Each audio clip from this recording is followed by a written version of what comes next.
yung saging, guys.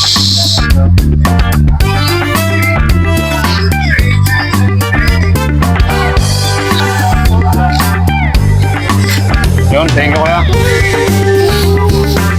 So yun guys, bibigyan natin sa nangangailangan.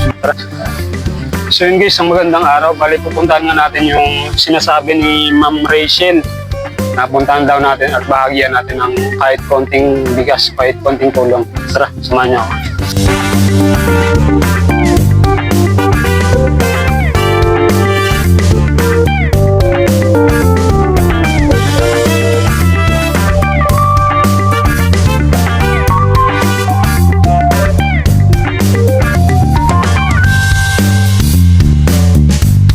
So yun guys, malapit na yata tayo sa tindahan.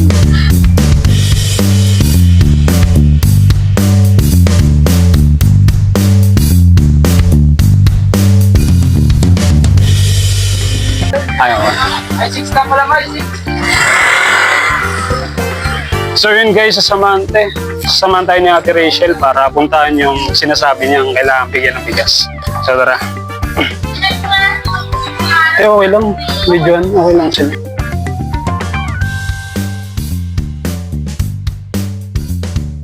Hoy, idol.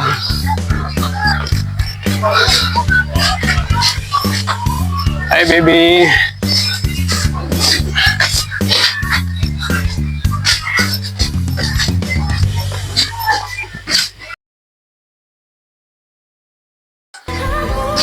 So yun guys, dito raw.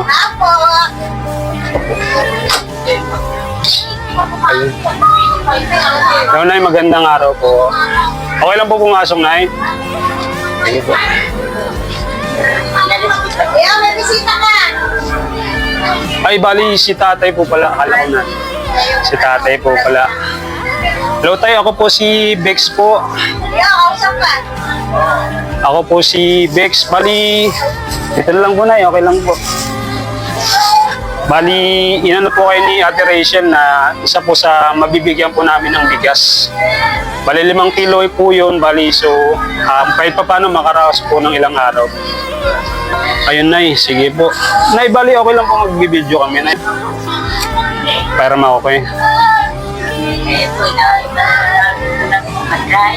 Bali, asawa niyo po si tatay. Ano pong pangalan niyo, Nay?